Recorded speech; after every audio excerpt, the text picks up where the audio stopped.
Okay, wonderful people, wonderful people. If you are watching this is Talk Time with Dr. Donny. I'm the host of Talk Time with Dr. Donny, Dr. Donny. Okay, it's about 2 minutes to 4, and nobody's been coming to Talk Time this month, and that's a blessing and a curse at the same time. Um, but I've been doing my own inner work. I've been dedicated to doing my own inner work, and life has brought interesting things for me to work on. So what a gift, huh? What a gift! What a gift! So maybe that's what we'll do this week. Talk time with. My name's Dr. Donny, and I do social emotional learning. I am a sociologist at CSU East Bay in Hayward. I'm also making tea right now. And I do social emotional learning. I wrote a workbook called The Book of You. Let's go ahead and pull that up right now. I wrote a workbook called The Book of You, which is dedicated to helping people with their thoughts and feelings. And it's a social emotional workbook for adults that I put together to help me with my own healing journey. And from this workbook, I'm putting together classes called Emotions for Dummies. And there's a beginner emotions for dummies, a regular emotions for dummies, and an advanced emotions for dummies. And then, on the odd month, I'm not teaching one of those classes. I have a month of talk time where I just sit and listen, where I just make space for people to come and tell me what's going on in their world and offer some social, emotional, psychoeducational information, advice, or I can just listen and validate. That's what talk time is for. And this particular month, since no one has come, I have to say it's been an amazing month of talking to myself. It's been an amazing month of talking to myself. A huge chunk of therapy is me talking and having my therapist just listen.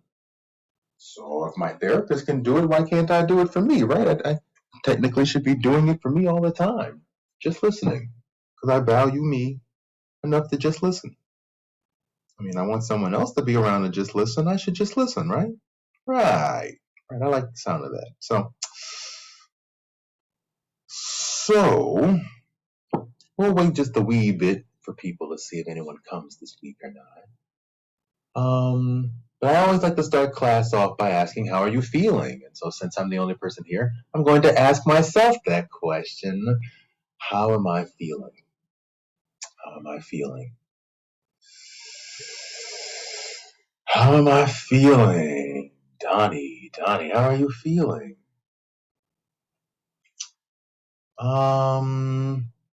Let's see, if I could put it into a word, my feeling would be unsettled. Unsettled. I was going to say bothered, but not necessarily bothered, but unsettled. Unsettled. I feel unsettled. I had a meeting. So school ended. I was crazy stressed out about school, getting school done. I've been having a whole hard time with insomnia the whole semester also. Some memories got triggered, stuff came up, couldn't sleep at night. Still not sleeping at night still, but working through that. Um, but my grades came in, they were all great except for one class. I got no credit. And so I had a meeting with the professor. She said some things. She said some things that were accurate and some things that I don't feel were accurate. The egoic part of me would fight it out, but the less egoic part is willing to accept that, if I take the harder thing and just take the no credit and just retake the thing, then I can, learn more. And, the younger me would have did whatever I could just to pass. But now, at my age, I don't need to just pass. I mean, I got a career, I got a job, I did that already. So this is a secondary career for me. So it's okay to fail. And I feel like as a counselor, it's particularly okay to fail because failing is a huge part of life. You got to learn how to try and things don't always just work out perfectly the first time you try, So we all have to learn how to fail. Get good at failing. Get good at failing. Life is a big fail, okay? At some point, the parachute don't open. So at some point, the boat fills up with so much water, it sinks, okay? It's a leaky boat for all of us. Nobody makes it forever. Nobody makes it forever. So we all fail at some point, okay? So get good at failure. So that's where I'm at on that. That's where I'm at on that. So, but I had a meeting with this person, and the failure part doesn't bother me, and wanting to get better is fine. But I also sense there's some underlining racial tension, and this person is intimidated because I have a PhD and they don't. And I think that there's some underlining, like, I don't just, I'm a college professor, so I speak to my college professors as if we are equals. I don't necessarily speak to my college professors like they're students, okay? Some of my professors are totally fine with that. Some of my professors, I think they have a power trip. They have a power trip over it. It's a power trip. It's a real power trip. So because of that, well, I'm learning a whole lot. I'm learning a whole lot about becoming a counselor, but I'm a little bugged by the fact that this happened. Like, it just put a nasty, little unpleasant feeling in my bowl there.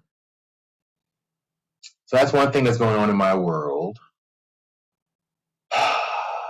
Also, I have a friend, an elder in the community here. I mentioned this last week, I believe, but my friend Blackberry has passed away. He passed away maybe the day after this class last week.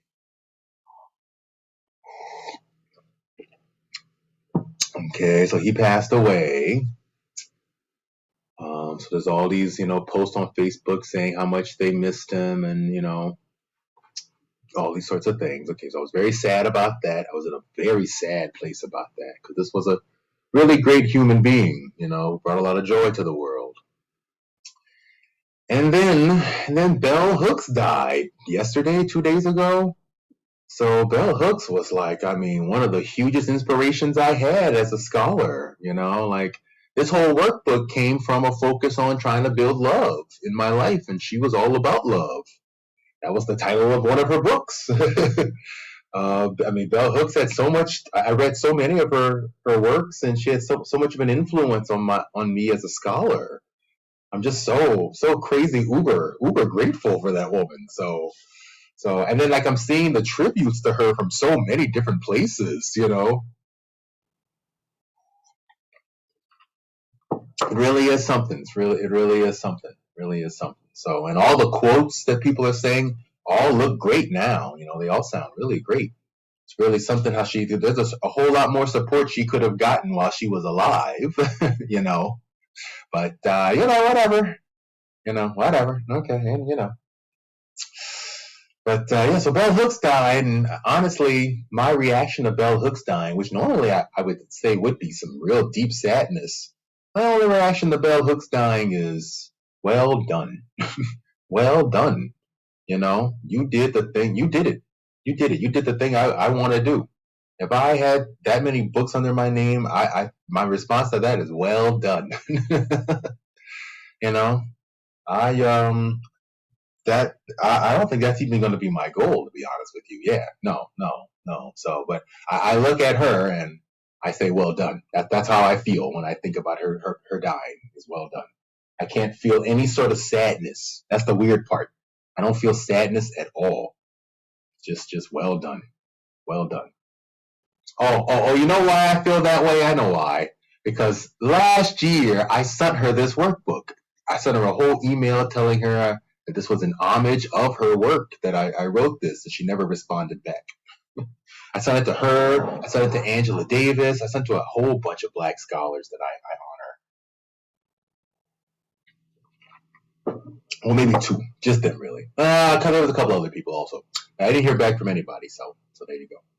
I sent it to lots of people. I sent it to a few Republican people also. Just, at any given moment, if I feel like, oh, you need this workbook, here you go. I give the workbook. I don't judge.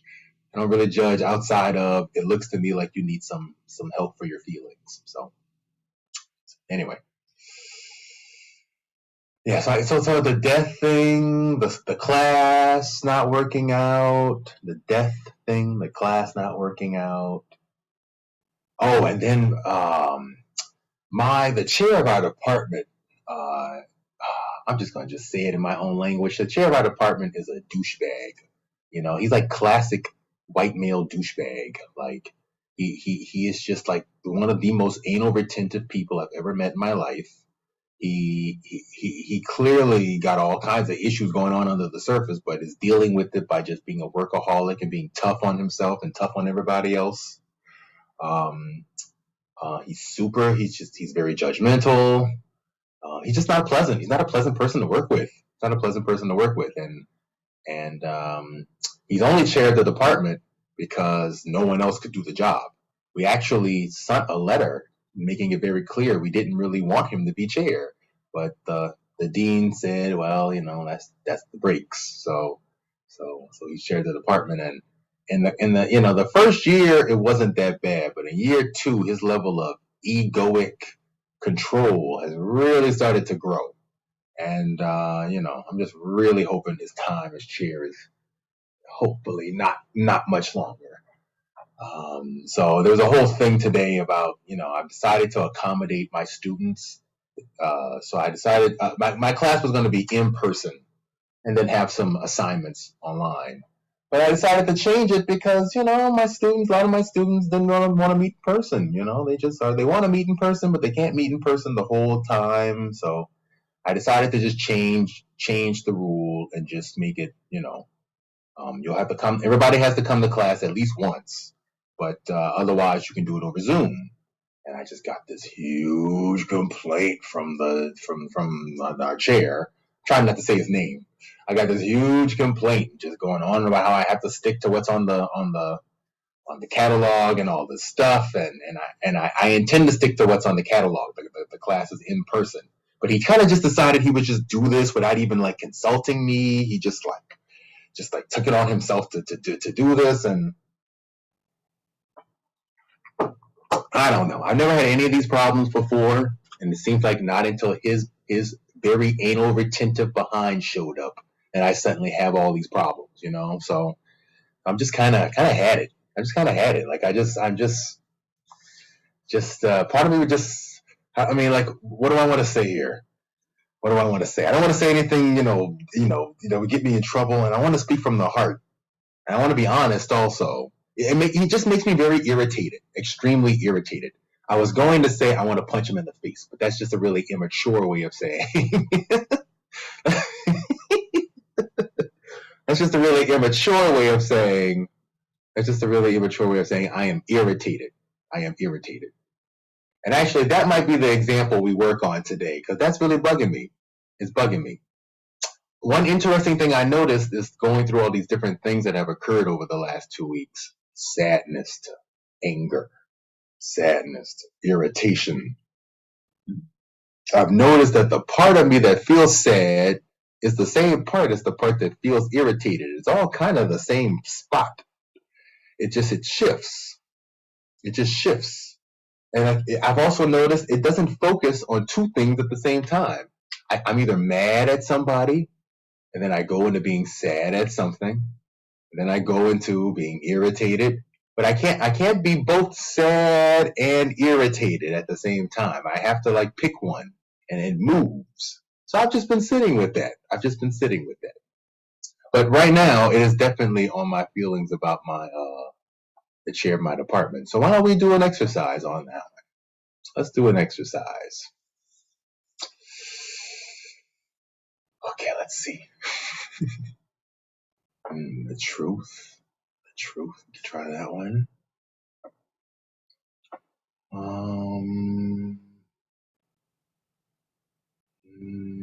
How to let go. Oh, there's the belief one. The belief one, huh? Okay, let's do this one. 53. Let's do this one. I'm really irritated with him, and I just want him to go away. I just want them to go away. Okay, you know what? Actually, before we do that one, we're going to do how to let go. Because I just want them to go away. I want to let go. So let's do that. 28. And if there's anything left, I'll do the belief one. Okay, why don't we I'm going to go ahead and read this because the whole purpose of writing these words was so I can hear them, okay? So here we go. One universal principle of life is that things change. Therefore, no one can truly control anything. Despite this, how do I let go? It's one of the most frequently asked questions in dealing with emotions and healing. This is because people often decide to finally deal with their emotions only when a great loss or frustration has occurred, forcing them to accept change. In life, we are taught to have things and to get what we want. So consequently, we are not taught how to deal with loss, be okay with not getting what we want, and letting go. I'm feeling irritated right now reading this.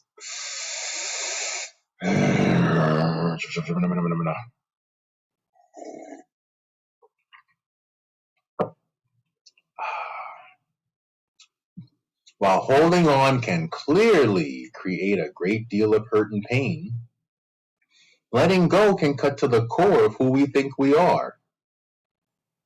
When our ego is built on needing to be right or having it our way, holding grudges, refusing to accept change, or strong fears and prejudices, then letting go can feel like a threat to our sense of identity, so we choose to hold on. In order to let go, we have to examine what it is we are thinking, believing about the person or situation, feel it through, and make space for new thoughts that can accept things for what they are and look for ways to grow from it. The ego is really a way of speaking of our childhood consciousness. As babies, children, we do not have the abilities to be a surviving independent self. So we are hardwired by nature to get our needs met by making external situations about our identity. For example, if I wanted my mom's attention but she wasn't there, I may make it mean that I'm not worth being around, get sad, cry, and then mom will pay attention to me. If someone hits me and no one helps, I may make it mean it's my job to stand up for others as a way to get the justice I initially wanted. I had fun writing that one. That really hit home.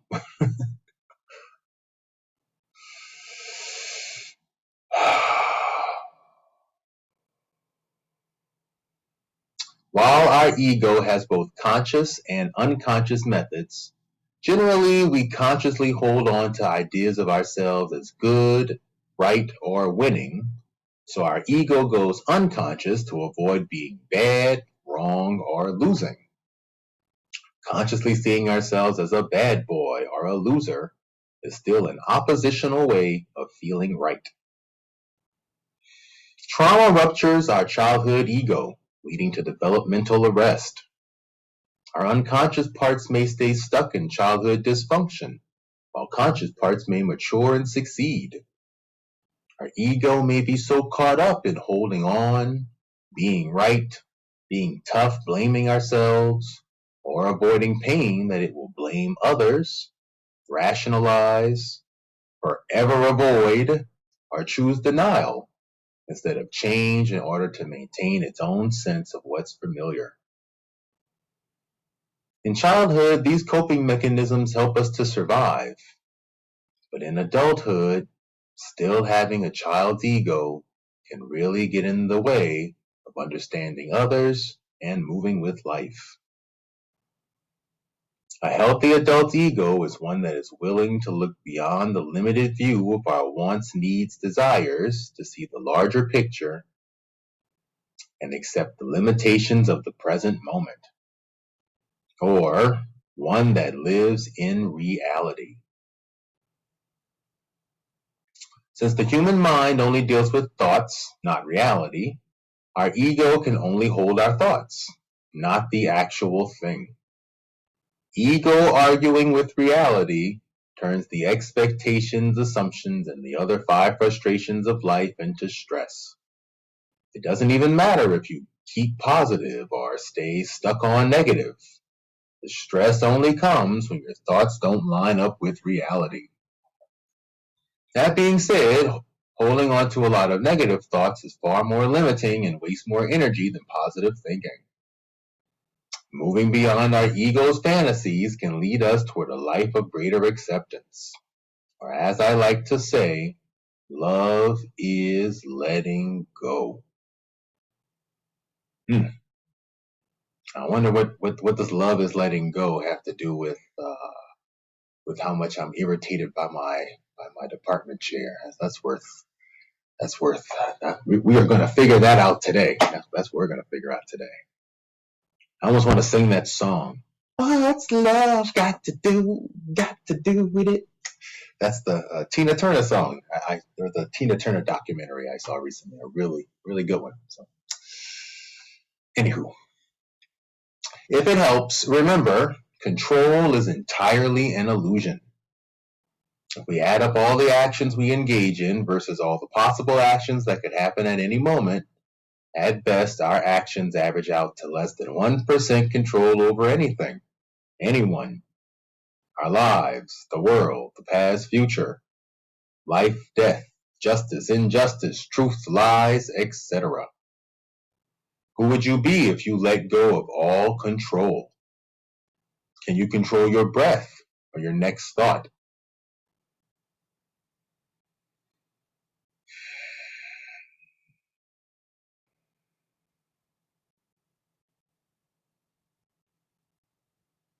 The moment we move outside our 1%, we begin to feel some kind of stress, then fear, anger, sadness, and pain. These emotions are here to teach, or irritation. These emotions are here to teach us how to let go, because they show us how our boundaries are not lining up with what's best for us, giving us an opportunity to examine what we can do with that 1%. Finally, know that if you can't really control things, then you can't really have anything either. Ownership is another illusion. At some point, whatever it is, you will have to give it back, even if it's when you die. So technically, everything is borrowed or on loan from the higher power. Also, if you can't have anything, you can't want anything either. The only thing we have is experiences, thoughts, and feelings. And since thought isn't real, we use wanting as a coping mechanism for our feelings. This guarantees our thoughts, ego, will stay stuck on what we lack and will make us feel worse. In contrast to this, research has shown that the best way to retrain our ego to let go is to engage in sharing and giving to others.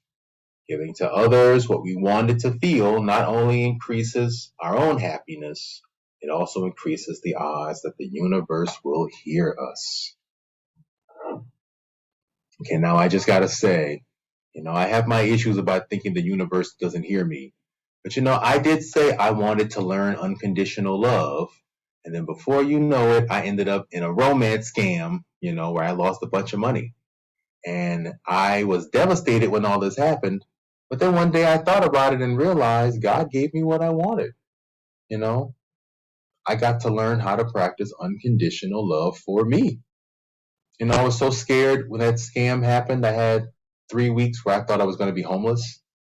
Triggered all this feelings of homelessness from my childhood too, because I was all terrified and in the closet. So I thought if my parents found out my sexuality, I'd be disowned and homeless. So it triggered up a bunch of feelings there. But I was so terrified. I had so many feelings. I had to sit with myself and get to a place where I said, look, I know it's hard. We're going to take this one day at a time. Not one day at a time, one hour at a time, 1 minute at a time. I'm just going to be here in this minute. There is nothing else going on outside of this minute. This is the only real moment. An hour from now, tomorrow, a month from now doesn't really exist. Only this moment. Can I love myself from here? Let's say it all does fall apart. I lose all the money. I'm screwed. I don't know what to do. I can't afford my apartment. I am homeless. I'm living under the bridge. Well, for one, let me say this. Living in Santa Cruz last year, I was so terrified of this, okay? And then of all things on planet Earth, someone dropped a vape. A full vape. Just dropped it right near my doorstep. So I, got a free vape there. And then I went took a drive one morning, smoked my vape, and ended up, just finding a spot with as much green space as I could park a car, and a homeless guy came over a fence. He was sleeping under the bridge, the overpass. He was sleeping there. So, I sat with that. If I was that guy, could I love myself from there? And I decided the answer to that question is yes. I can beat myself up a million ways. I'd be shamed. I'm sure by then I'd be so dirty. I might feel awful about myself. But would I love myself? Would I love myself? Would I just be like, no, I'm not worthy of love anymore? No, I wouldn't. No, I wouldn't. So there you go. I wanted to learn about unconditional love, and I absolutely got it. I didn't get it the way I wanted it. I was really hoping I'd get it by meeting a wonderful man that I could, build a family with, who maybe had, some career aspirations, and some tastes, some cultural and taste, but maybe really good in bed and a big penis. But that didn't happen. What did happen is I got the unconditional love I wanted. I didn't get all those conditions. I got the unconditional love I wanted. So I know the universe is hearing me. Let's go with that, okay? So let's just see. Let's just see if I can do this letting go business. Let's see if I can do this letting go business. Okay. What is it I can't let go of? I am irritated by my chair and my controlling counseling teacher.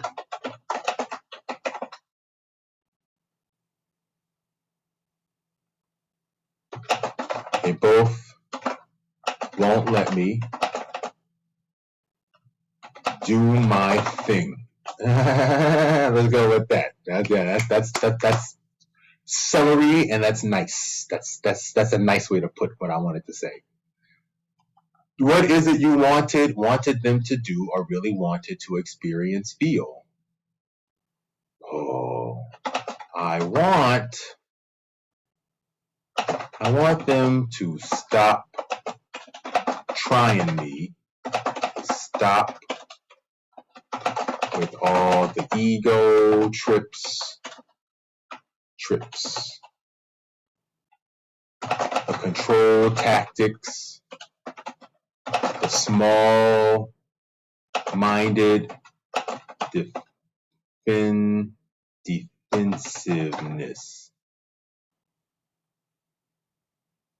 I want to feel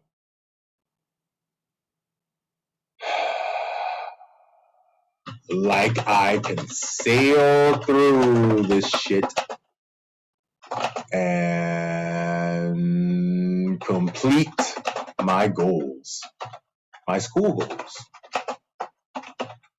graduation, right? Why do you think you can't let go?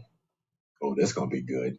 Why do you think you can't let go? What assumptions, expectations are you making about the person's situation? Think of anything.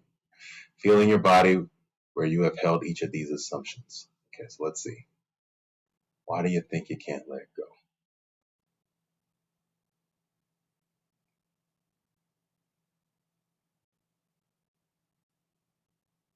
Why do I think I can't let go? Well, I'm not keen on just sucking up to people,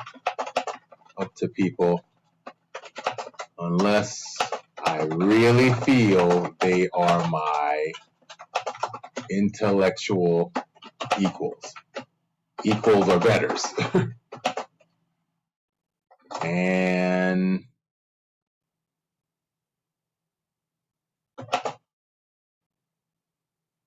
my chair is definitely not.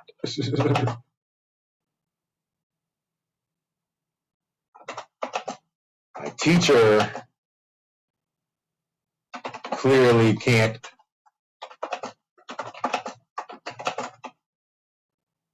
being challenged, being actually challenged. Being actually challenged. I can't let go of pushing the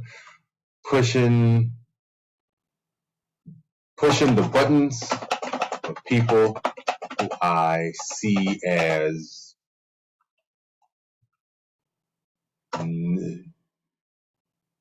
I can't let go of pushing people buttons. I can't let go of pushing people buttons. Even though I know they won't respond well to it.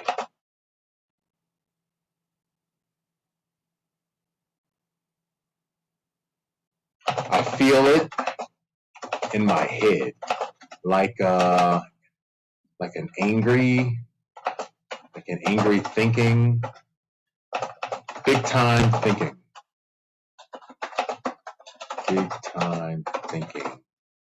judging. Ooh, my brain like popping. Ooh.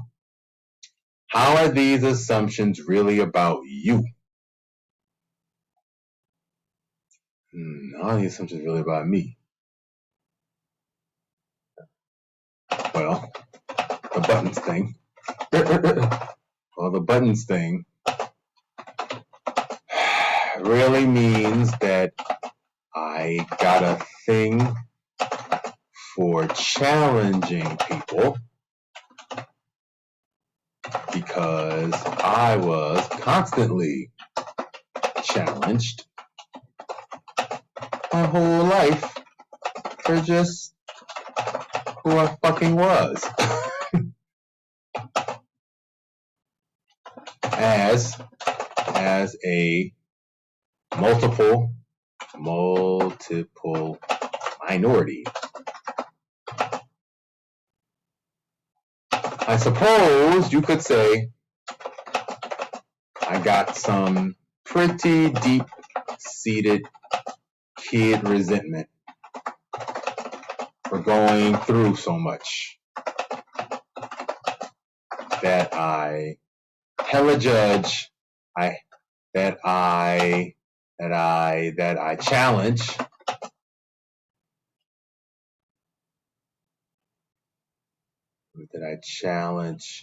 anyone in authority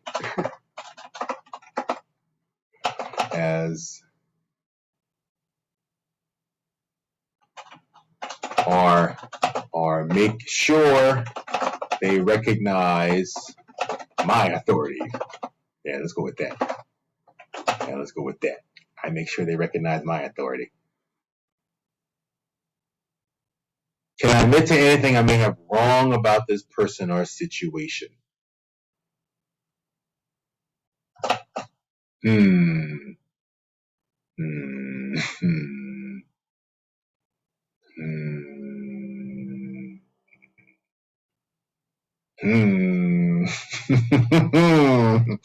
I'll sit with that.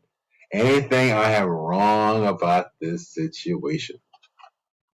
Well, sometimes I think my chair is on an ego trip.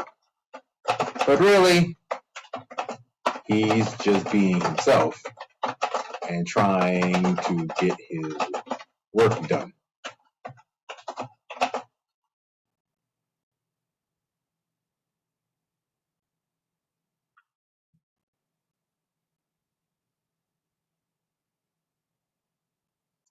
Also, I can totally admit that my constant judging is getting in the way of my being able to deal with him. Okay, that's real. Real.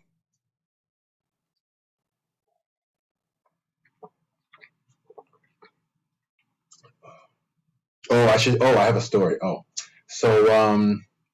Here's a treat for anyone who ends up listening to this. So I was so annoyed by this person. This isn't a previous video, but the chair of my department wrote me the worst tenure letter a human being has ever read in their lives. Or maybe I should say the best, because it read like a crazy person.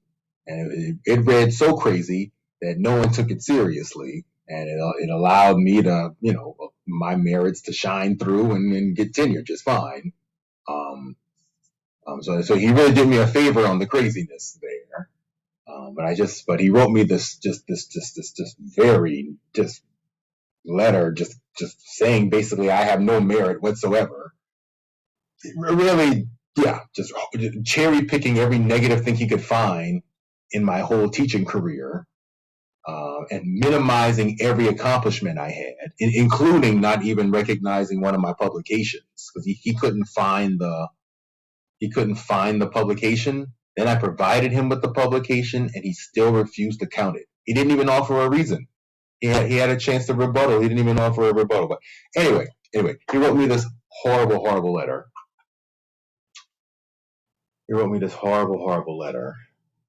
And it's still bugging me. We had a meeting where a year later, where I told him directly that, look, he largely thought he was in the right to write. He was right. He thought he had every right to write the things he did, and he justified himself. And then I was just like, look, dude, isn't that I'm even taking it personally? Like, everyone thought your letter was fucking crazy, okay? And he got this. You could tell he didn't expect that, so he got all like he had all this defense he was gonna give. But then I said that. Then the next day we had a faculty meeting. He was all pissed off the next day. So I'm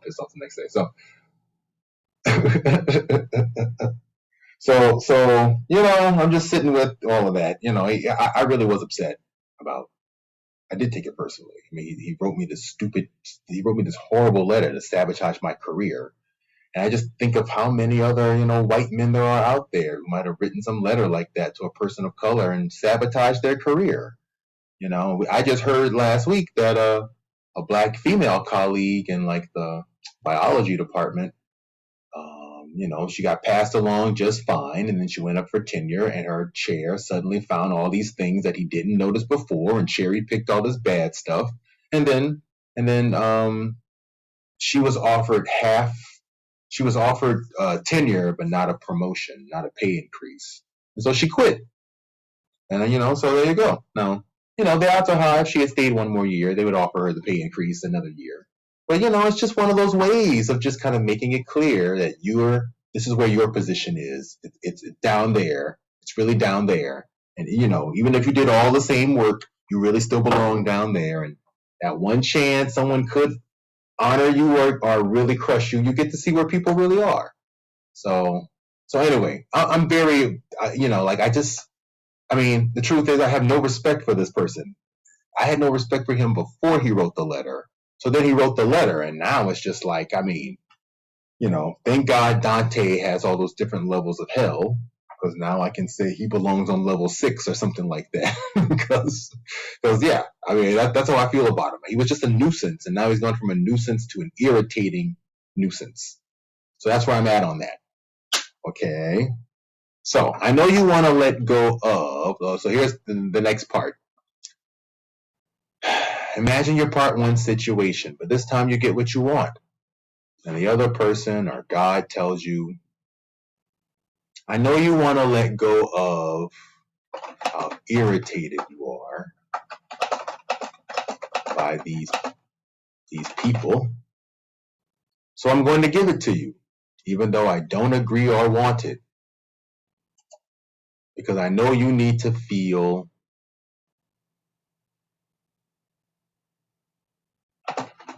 like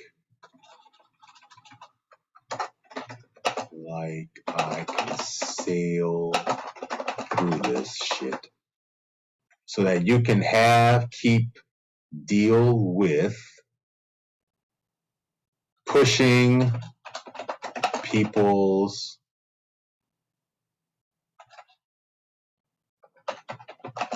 buttons, challenging them,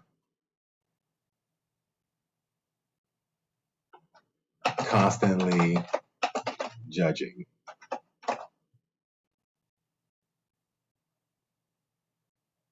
Challenging anyone in authority, constantly judging. I know you want to let go of how irritated you are by these people, so I'm going to give it to you, even though I don't agree or want it, because I know you need to feel like I can sail through this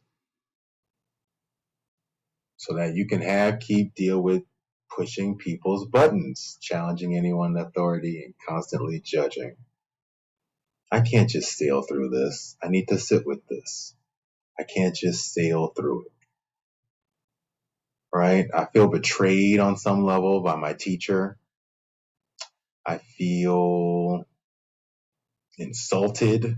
I feel insulted by my chair.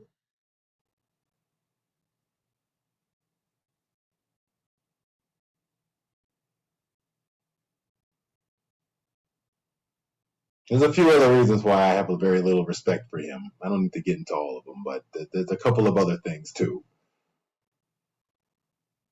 Oh, I don't have to sail through it. It's okay to be irritated with people who are doing things that don't work for you.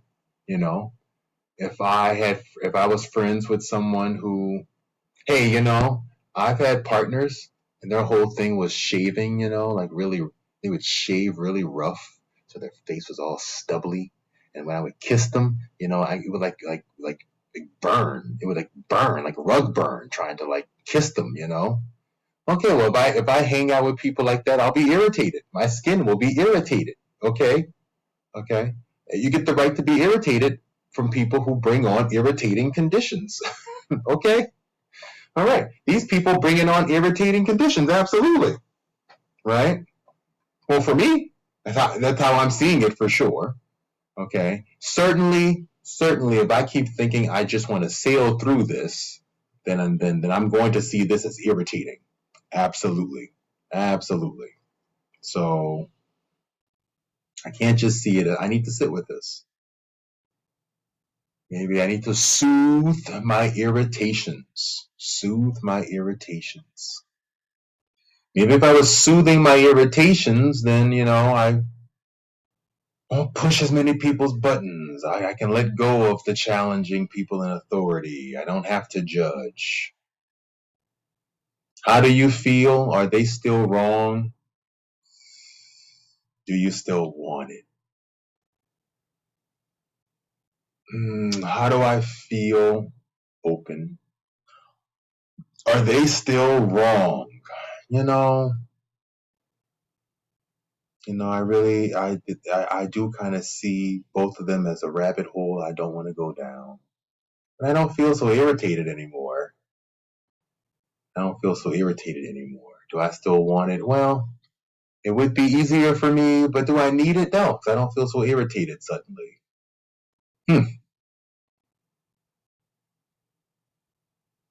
Well, then this is it. That's it. It's the sailing through this stuff.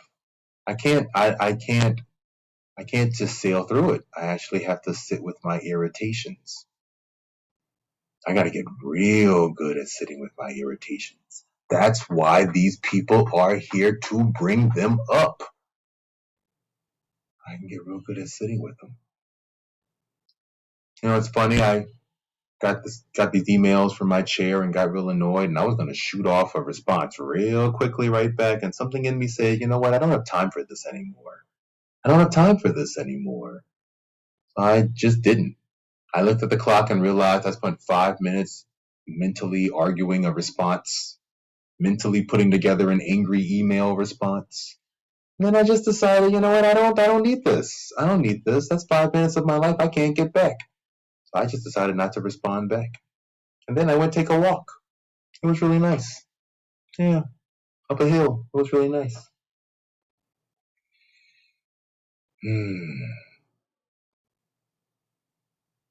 Okay, so if I had said yes, give 3 deep, honest, real reasons why you are better off not getting what you wanted. Okay, well, here we go. Here we go.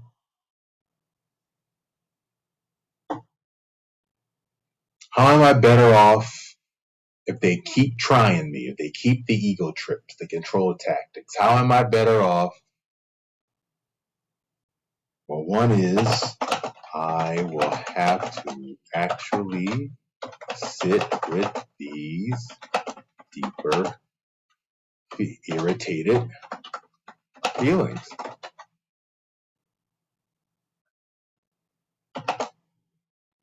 I would give up trying to put it on them.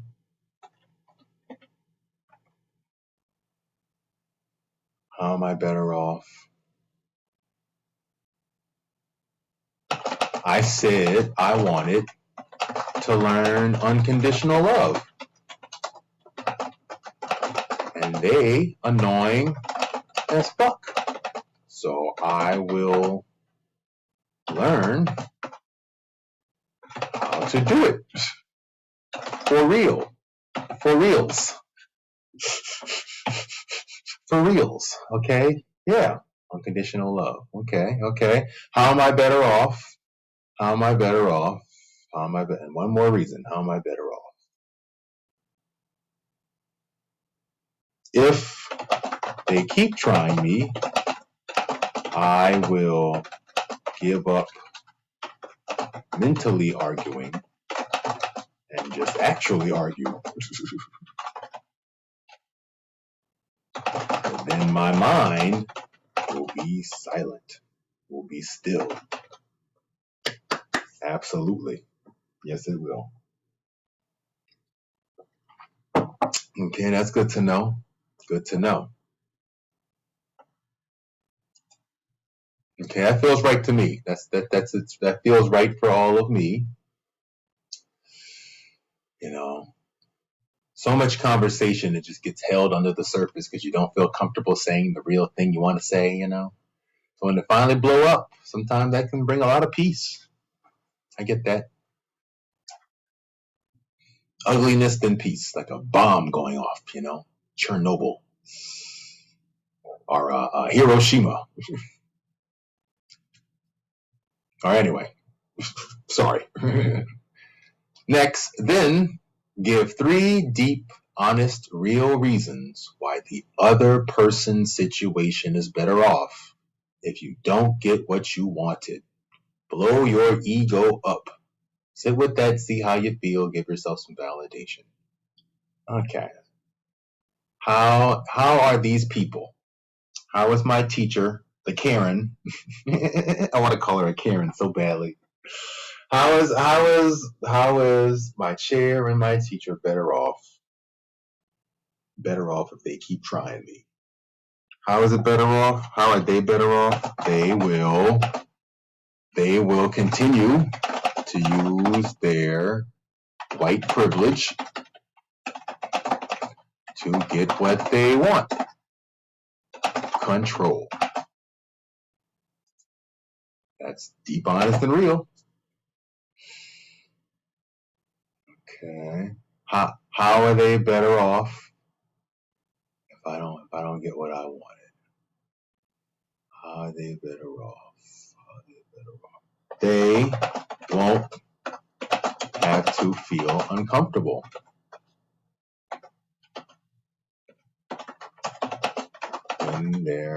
Because their power won't get challenged.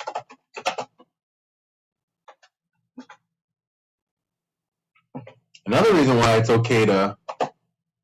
I'm better off not getting what I wanted is, I may just have to learn to stand up to some people and just keep it real clear on what I'm putting up and not putting up with. As black people, we regularly have to encounter situations where racism is a regular reality. You know how many black people there have been who clearly deserved the promotion but were never going to get it, you know? Clearly, had did their time and worked their way up the system, but just got constantly overlooked, or made it to a certain degree, but never got considered for the top position. How many females never got considered for the top position? You know, anytime I watch TV. I don't really watch sitcoms, but whenever I watch sitcoms, I watch all the good roles, or all the white people in all these roles, and I always just think, or when movies come out, I just look at all the characters, and I just think, there's so many people, talented people of color, who would have never even been considered in the beginning, in the least, for one of these movies. So I just sit with that, what that means, what a white supremacist world means, for people of color. And so many of us as people of color can't even call it what it is. So anyway, all that. Okay, well, let's go with that. The white supremacist world will continue to exclude, to preference them and exclude me. Oof. None of that feels good, but that's all the reasons that why they would be better off. Okay. Give yourself some validation. What I'm really hearing is they would have a lot of security. There's a lot of security in their position, their control, their white privilege, their power, a lot of security there. I represent a threat to their security. Yeah. They represent a threat to my security. Yeah. I have every right to feel the way I feel about security. Threatened security. Anyone who was going through what I'm going through would feel that way.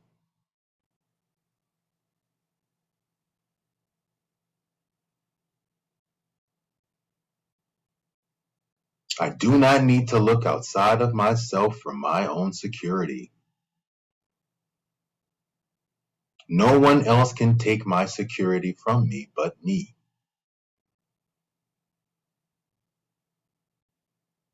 I am deserving of being totally, completely secure within myself.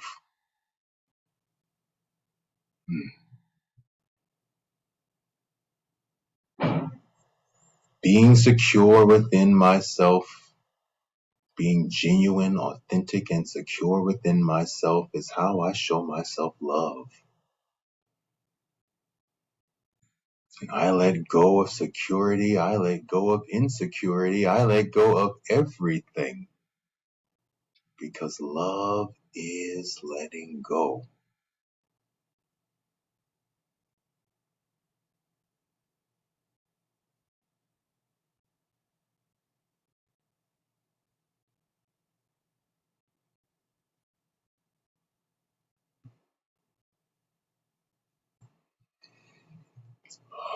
And finally, take the things you said you wanted to feel, experience, and ask how you could give these things to yourself or share them with the other person or situation. Let me clean some of this up here. What is it I wanted to experience? I want to feel like I can sail through things. Oh, yeah, right. So, how could I get the feeling like I'm sailing through things? Well, one is even if I fail, I'm still sailing through. I mean, it happened. I got the work done. I got a pass. I got a no pass, and then we're moving on to the next thing. I'm still sailing through. The time did not stop. Whether I pass or don't pass, time keeps going, and I'm going with it. I am 100% going with it.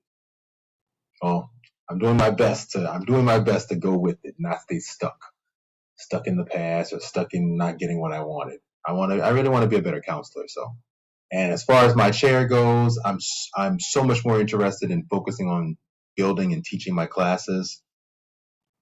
I'm minimizing him. How could I share this with them? Feeling like I can sail through, complete the goals. I think one thing they would both probably appreciate would be a clear understanding from me that I see where they're coming from, I see what their concerns are, and that probably an acknowledgement that I poke, and I'm a poker. I poke people's buttons.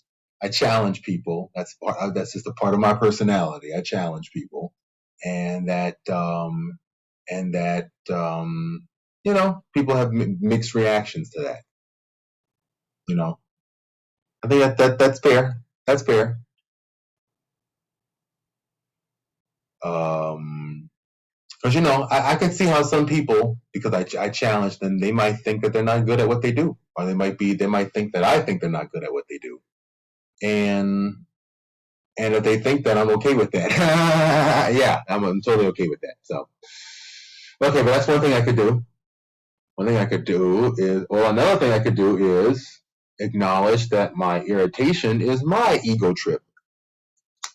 It's my ego trip. And if my irritation is my ego trip, then just be with my ego trip. Yeah. Don't make it about them. Just acknowledge that they have their ego trip going on, and this is my ego trip going on. They want to be in control. This is how I want to be in control. Yeah. Yeah.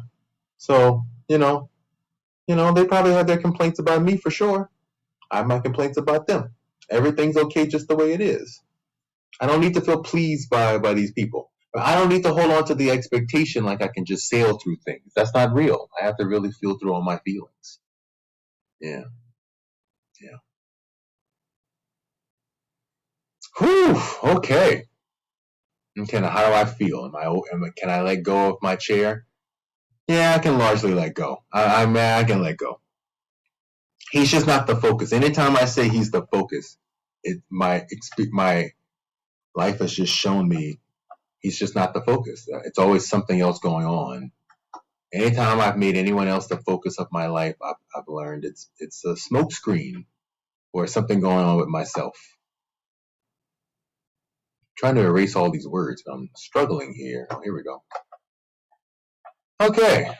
Well, since no one showed up today, I think on that note, I'm going to go ahead and end class today so I can go home. Take it easy for a little bit since school's over.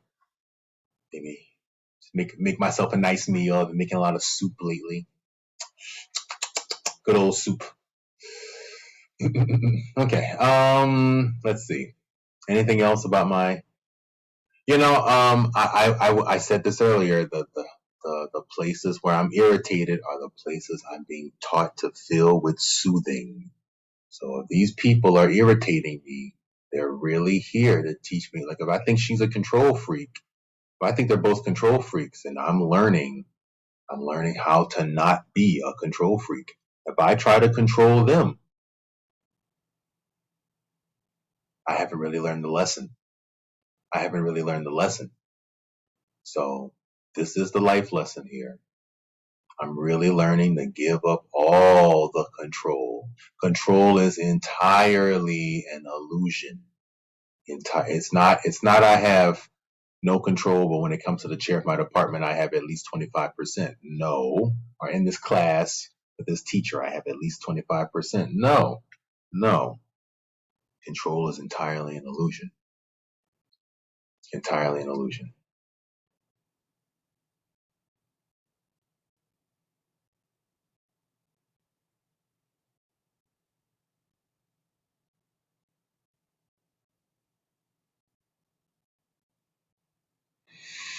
All right. And with that, thank you all so much, people watching this. Thank you so much for your time and attention. If you need help, advice, please come to class. Starting in January, I will begin the whole series all over again. So please come to class. Just any Wednesday. If any Wednesday happens and I happen to not make it because I have a breakdown or I just forget, I'm human.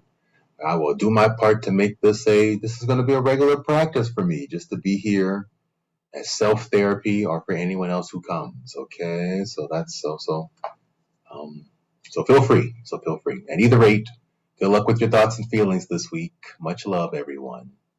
And hey, let me change this cat here. Doing all right. Doing all right today. Okay, this is where I'm at. This is where I'm at. That's where I'm at. Okay. Okay. On that note, good night, everybody. I'll see you next week.